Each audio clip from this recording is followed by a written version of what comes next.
there is a creature alive today who has survived millions of years of evolution without change and without logic. A mindless machine. When the movie Jaws first opened, it created a sensation. How could there have been only one? Then, just when you thought it was safe to go back in the water, it captured your imagination and tapped your fear and spread the fear. Now, nature's most terrifying creature takes on an all-new dimension.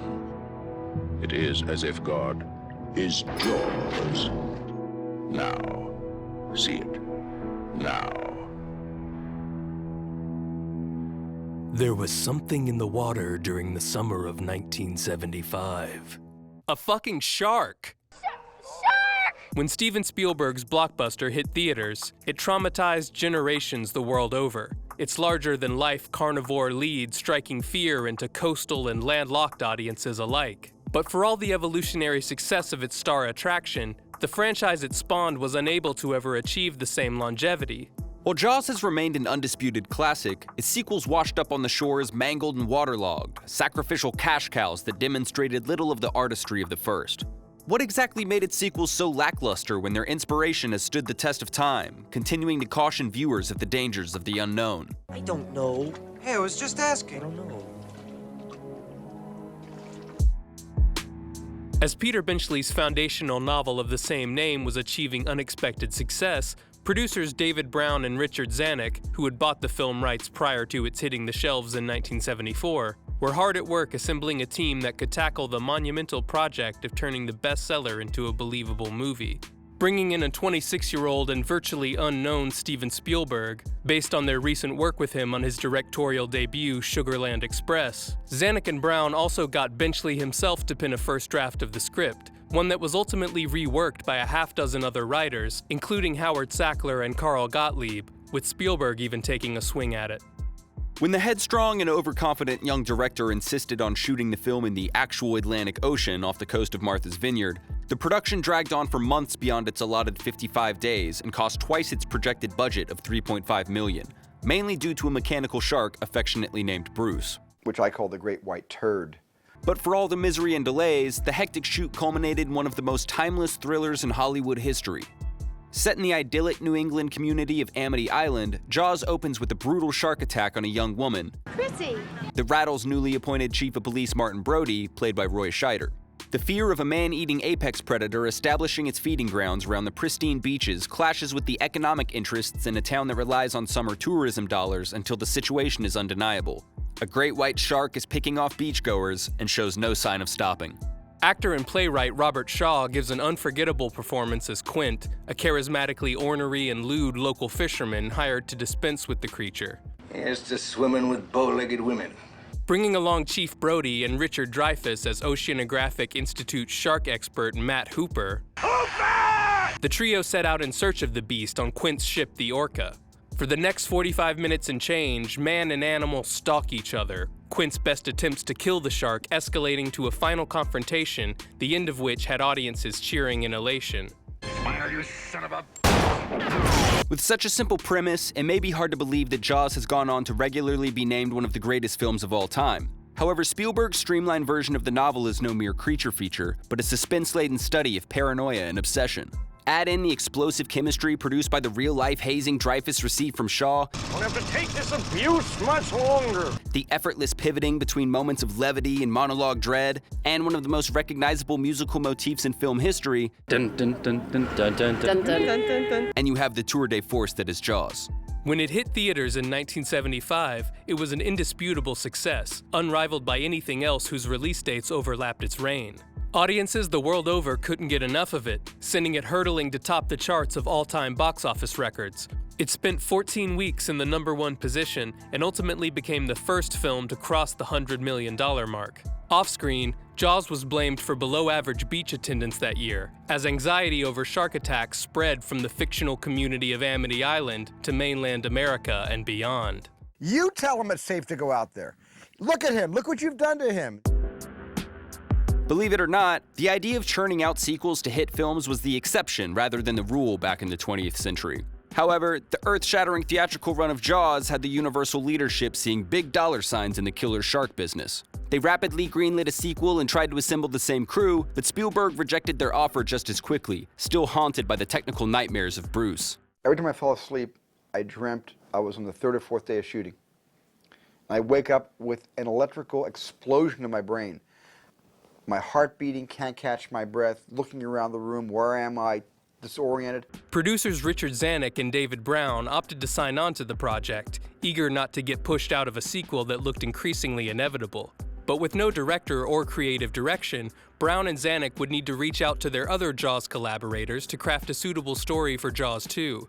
They solicited pitches from Peter Benchley and Howard Sackler, whose screenplay foreshadowed generations of hacky prequels to come by depicting Quint's famous monologue about the sinking of the USS Indianapolis. But without decades of cash-in franchises as a point of reference, the producers decided to go with what seemed to be the most logical choice at the time, and had Sackler write an entirely new script to match. We realized that what audiences would really want to see was Chief Brody and his family, and we should go back to the island. The only problem was actually getting Chief Brody back to the island. Roy Scheider attempted to abandon ship, but was contractually obligated to return to his starring role, something he remained bitter about during production and for years afterward. I didn't have any choice. I was contracted. Oh, okay. It was not my choice. Now that the lead was reluctantly filled, shooting began under the direction of John D. Hancock, best known at the time for directing 1973's Bang the Drum Slowly, which is nowhere near as erotic as it sounds. Take down your pants. But after only a few weeks, Hancock was fired for reasons that are still in dispute. Following his dismissal, the producers recruited up-and-coming French director Jeannot Swark. Like Spielberg, he had been making a name for himself with low-budget B-movies and television work. Unlike Spielberg, though, Swark didn't have a best-selling story to work with. Instead, the script that was already in production proved to be less than inspiring. Some of the character development was weak and some of the dialogue was not very strong. And then suddenly, they started asking me, well, what would you do? What he did was make the problematic decision to scrap almost all of the existing footage and bring back Carl Gottlieb to make massive revisions to Sackler's script while resuming production immediately, stretching the schedule and budget as thin as David Brown's free-range mustache. Predictably, Jaws 2 soon encountered the same kind of logistical challenges that plagued its predecessor, along with some brand new headaches all its own. It was so frustrating because you've got all the boats passed by, now you want to bring them around for take two. And the Hobie's, moving around fast over here. The sloop is like dead in the water. I mean, it just got so frustrating. Whenever you wanted to shoot the shark approaching, you had to wait till the boat that was pulling it went out, and you had to hope there weren't going to be any ripples, and the angle was perfect. This troubled production process would result in an unfocused and uneven film that today is barely remembered for more than its tagline. Just when you thought it was safe to go back in the water, the legend continues. The second installment in the Legend of Jaws begins with divers exploring the wreckage of the Orca, a callback to the first film that feels like a precursor to modern-day slasher sequels when a new great white returns to the scene of the crime and begins its body count. Back on Amity Island, it's been 4 years since the wave of deadly shark attacks that terrorized the townsfolk, and all have seemingly overcome their fear of the water. In fact, a new luxurious Holiday Inn is being opened, which is certain to bring in even more unsuspecting tourists for the upcoming summer. But before that precious seasonal tax revenue can start rolling in, our sequel shark mercilessly kills a water skier and her motorboat driver, who valiantly tries to take the beast down with her in a blaze of glory. This mysterious accident tingles the sharky senses of Police Chief Brody, and he becomes even more suspicious when a killer whale carcass is found on the beach. Even though it makes no sense logically or scientifically, Brody's also convinced that this new threat isn't just another random animal attack, but may in fact be a shark seeking revenge for the killing of its brethren. You don't think that if a shark was destroyed, that another shark could come in? Sharks don't take things personally, Mr. Brody. When Mayor Larry once again dismisses his concerns, Brody takes matters into his own hands and becomes a one-man shark investigation unit, collecting more evidence and even going so far as to douse his bullets with sodium cyanide and seal them in candle wax like a 10th level battle mage. You gotta admit, the crafting system in Jaws 2 is much more robust than the first. As his paranoia builds, Brody forbids his son Michael from going out on the water with the other boat enthusiast teenagers. I mean, what is it about this place? Everybody's a boat freak. and even takes to vigilantly patrolling the beach like it's his very own panopticon. On one especially crowded day, Brody imagines a school of fish to be the shape of a massive shark and manically evacuates the beach before firing all of his poisoned bullets into the water to absolutely no effect. It's just bluefish! After this hysterical episode, he tries again to prove that another shark is on the loose, but the town council refuses to listen. This is nothing. Seaweed, mud, something in the lens. Lens my ass. You're damn right it's your ass. They fire Brody from his position as police chief, believing his job performance has been impaired by his acute PTSD, post-traumatic shark disorder. And so the killings continue, with more islanders falling prey to the bloodthirsty lamnid, now rocking sick battle scars like the most cliche villain possible. Go away. In a youthful act of defiance, Michael goes out on the water with his fellow teens and takes his little brother Sean along with him, giving our marine monstrosity the perfect opportunity to attack.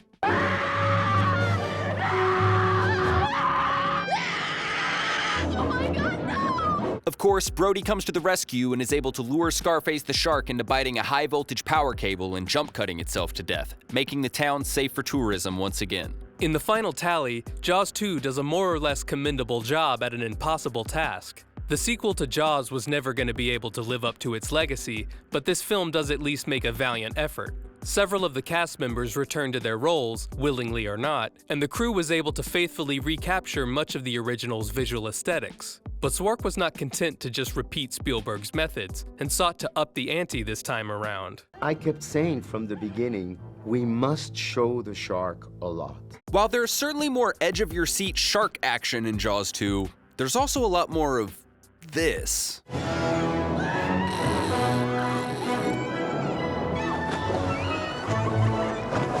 Swark's insistence on making the bland teenagers a more significant part of the story means that large portions of the movie have a distinctly awkward after-school special kind of vibe to them. I'm thin, I wear glasses, I live in Amity Island year-round.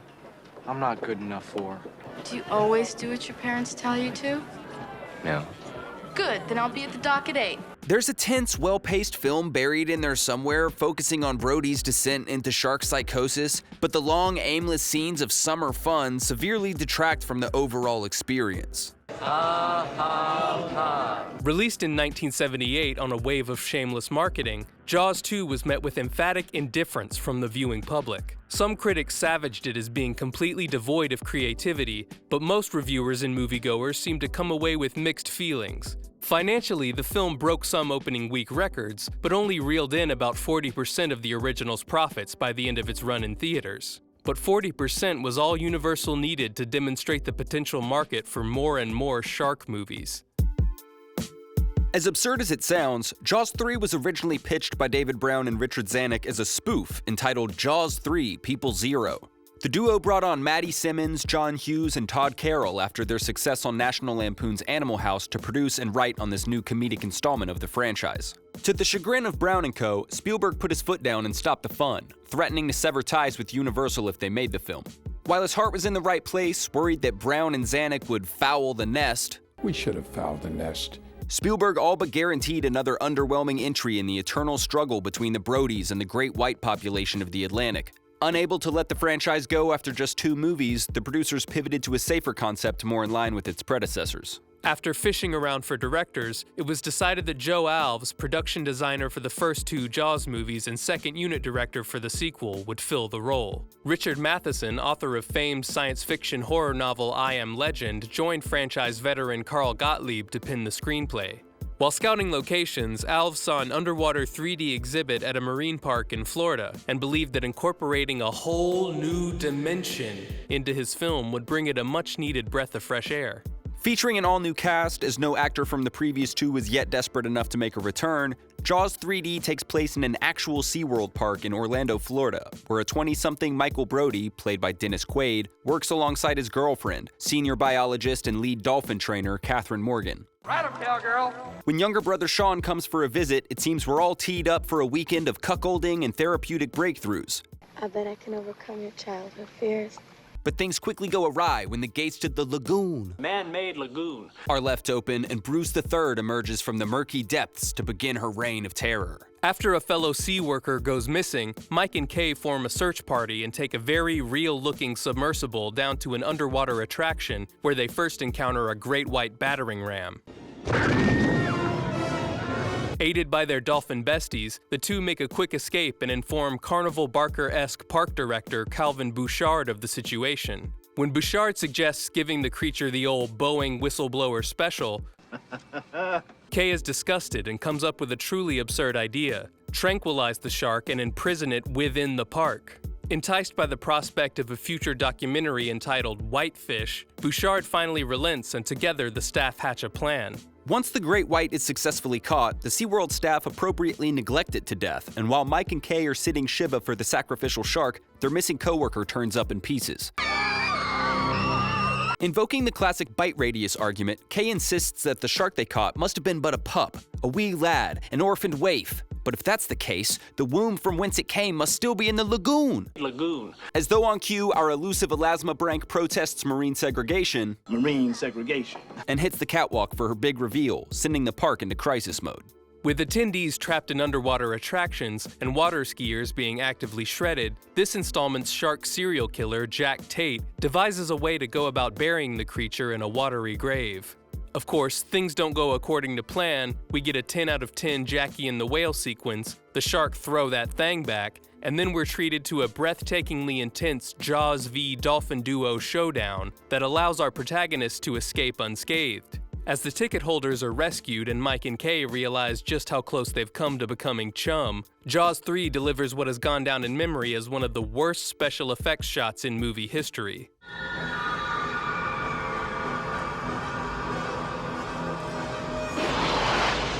Then, just when the end seems nigh, Mash Taty's arm miraculously gifts Mike with the holy hand grenade, and the shark is gruesomely blown to three-dimensional smithereens. As though the filmmakers simply decided to embrace the utter insanity of the last 5 minutes, the movie ends with a compositing job so bad that it looks straight out of Time Crisis. Jaws 3 hit the theaters like a shark smashing into glass, scoring the second highest opening weekend of the year. And while it never quite achieved the box office numbers of its predecessors, Jaws 3D was still a financial success, raking in 4 times its respectable budget of $18 million.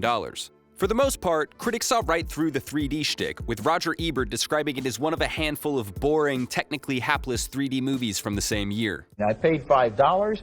What is it that you're trying to show me? Despite its performance, Jaws 3D has predictably been relegated by fans to vying for position of third best Jaws movie since its release. According to some who worked on the film, there were threads of the third installment that could have lent to an actually good Jaws movie. But the rights to the threequel had been acquired by Alan Landsberg, a low-tier TV producer who, according to Alves, insisted on exerting heavy-handed control despite his unfamiliarity with a project of that scale. But by all metrics, Jaws 3 is a bad movie. With a juvenile script, but I was this close to doing it in the water last night, brazenly awful special effects, and a cast of bland characters completely overshadowed by the performance of Louis Gossett Jr. as Boo Shark. No lie, boys and girls. He gonna be him. Blow it up. Listen, nephew. Mr. Bishop. No, wait a minute. We having dinner here. One would be insane to suggest otherwise. That being said, Jaws 3 is a hilariously enjoyable bad movie for all of the same reasons. A sloppy 100-minute gimmick that builds into a final act funnier than any spoof could have achieved. In retrospect, it's laughable that Spielberg so adamantly opposed the production of a satirical sequel, because if there's one thing Jaws 3 comes across as, it's parody. Though the third entry had sunk the Jaws franchise to a new creative and commercial low, there was at least one man still clinging to the wreckage. MCA Universal President and CEO Sid Sheinberg thought there was still money to be wrung out of this already bone-dry property and used his position to single-handedly resurrect the big fish. A rough draft of what was then called Jaws 4 was commissioned, but ultimately rejected, leading Sheinberg to personally approach director Joseph Sargent with the project. Sargent accepted, but was soon shocked to learn that he would need to complete the entire film, from pre-production to post, within just 9 months in order to hit Sheinberg's July release date. Sargent was even quoted at the time as calling this rushed schedule a ticking bomb waiting to go off. Prophetic words indeed. In a frantic haze of confusion, Sargent recruited writer Michael de Guzman, and the two got to work scraping the bottom of the shark barrel for any ideas that might be left inside. We thought, well, maybe if we take a mystical point of view and go for a little bit of magic. Jaws: The Revenge features Ellen Brody taking on the lead role, which definitely had nothing to do with the fact that actress Lorraine Gary was married to studio head Sid Sheinberg. It also brings back the Brody sons, Michael and Sean, but completely ignores the incarnations of those characters we saw in Jaws 3D. We learn that in the intervening years since Jaws 2, Chief Martin Brody died from a heart attack, trying desperately to get as far away from the Jaws franchise as possible. Luckily, his son Sean has followed in his footsteps, joining the Amity Police Department while secretly taking up a life of tomato crime. You're almost as sneaky as your father was. He was the tomato thief of all time. One night, just a few days before Christmas, Sean is disarmed and killed by yet another vicious, man-eating shark. To comfort his distraught mother, Sean's older brother Michael returns to Amity and the family processes their loss together. He was always tagging after me with the kids, you know. He always wanted to do what I was doing. Hey, where are you going? Nowhere! But Ellen takes it the hardest, and her mental health is beginning to show distressing signs, like pan-hoarding and reposting crazy shark conspiracy theories. Come on, you can't believe that voodoo. Sharks don't commit murder, they don't pick out a person. It picked out Sean. It killed your father. And even though his mother is clearly having traumatic responses anytime she so much as thinks about being near the ocean, Michael decides to try extreme exposure therapy and takes the whole family back to his fucking oceanside home in the Bahamas. So the Brodys charter a flight from Michael Caine, slumming it here as Hoagie, the cheerful Cockney pilot. And predictably, Ellen's trauma is triggered almost as soon as they get off the plane. While Michael continues his scientific research alongside his colleague, Jake, played by Mario V. Peebs, doing what must be his best Bahamian accent, "Aw, you're full of shit, man." Ellen's shark-induced paranoia becomes more and more severe, but luckily, it's nothing a foot-long Hoagie can't fix. All he did was kiss me. Despite Michael's disbelief in Ellen's vengeful shark theory and his Freudian jealousy toward the elderly man trying to bone his elderly mom, he soon comes face to face with the monster itself and begins to experience his own shared shark dreams. After Michael's daughter nearly dies in a tragic accident on Jaws: The Ride at Universal Studios, Ellen decides to take revenge on her primordial foe, setting out to sea like Captain Ahab to kill her great white whale.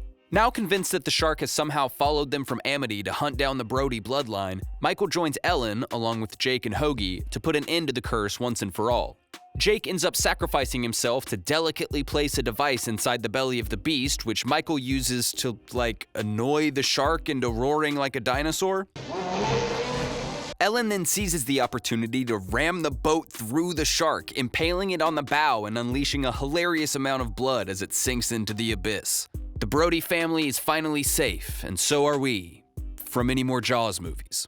Upon its 1987 release, Jaws: The Revenge closely followed the law of diminishing returns that had dictated the preceding sequels, raking in less than half of what Jaws 3D made at the box office. In a vain attempt to respond to the lukewarm reception, Sid Sheinberg mandated that the crew reshoot the ending only a few days after its premiere. In this revised finale, the shark's bloody impaling is replaced by an incomprehensible mess of editing that implies the shark pops like a water balloon, and Jake miraculously survives being fucking eaten, apparently because Sheinberg was under the false impression that people cared about this character. New ending or not, critics were almost unanimous in their disgust, and in the internet age, it's earned quite the reputation as an infamously bad movie, even sporting a rare 0% score on Rotten Tomatoes for many years. But honestly, in our estimation, this is the best kind of bad movie you could ask for. Just the premise alone takes jumping the shark to a whole new level. The idea to give the great white vaguely paranormal abilities is the exact sort of batshit insanity we crave here at Outside Intel, and effectively transforms the Jaws series into one of its cheesy 80s horror contemporaries.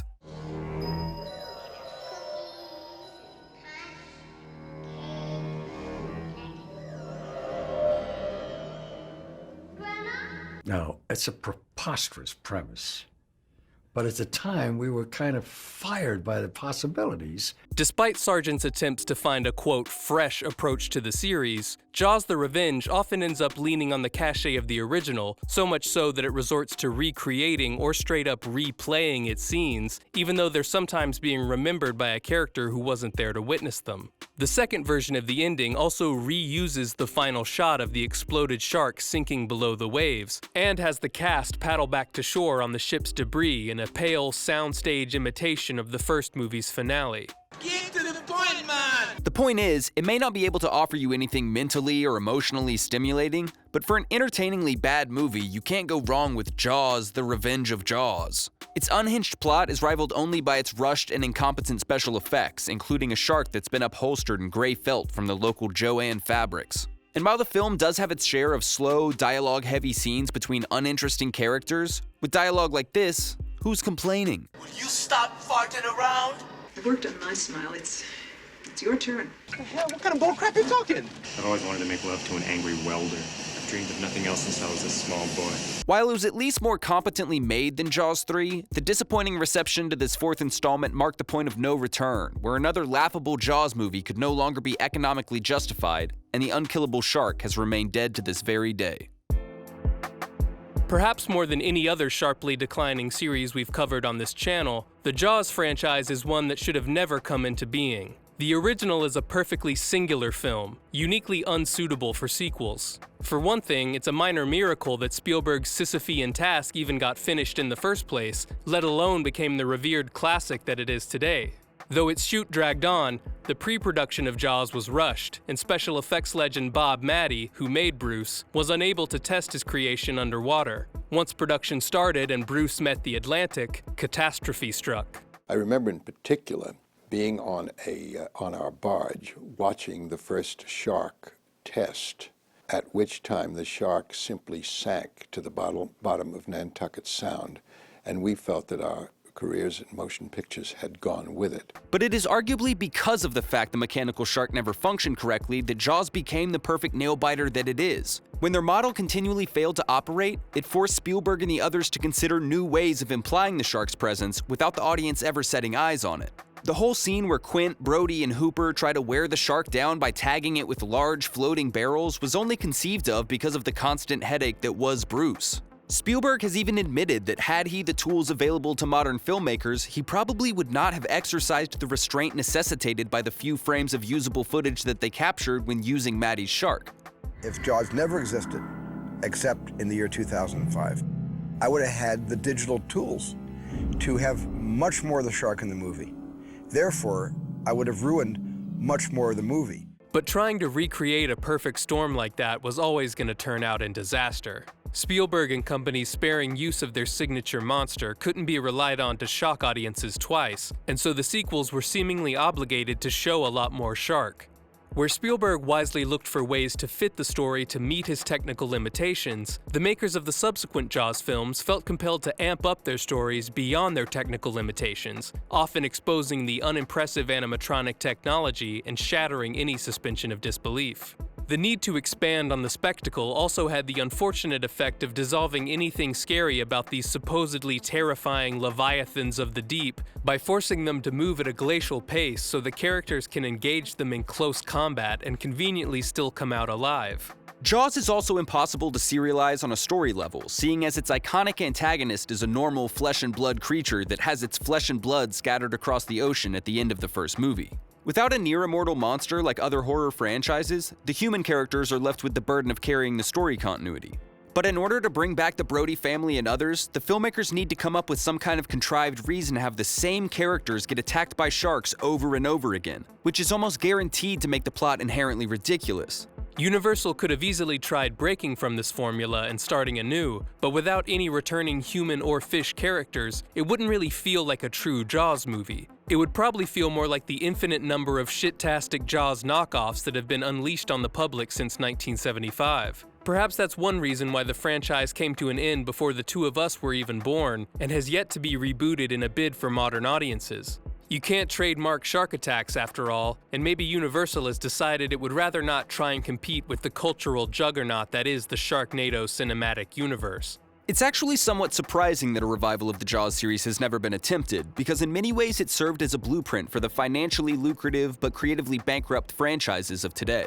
Over the course of the quadrilogy, you can see the filmmakers grasping and stumbling their way toward the cliché tropes of lazy sequels that we're now so familiar with. It also holds the distinction of being one of the first film series to be widely mocked in popular culture for becoming a blatant cash grab and long overstaying its welcome. But as of 2024, there are currently no plans to restart the Jaws saga, even with shark sightings seemingly on the rise. A young woman swimming now really got decimated, and other people too. A lot of shark attacks. They said this means we may be mercifully spared ever having to suffer through Jaws 5: A New Shiver, or having to see the original classic be special edition to achieve the true artistic vision Spielberg always intended. So at the risk of speaking evil into existence, it seems the Jaws franchise has truly declined out of the food chain altogether, and it may finally be safe to go back in the water.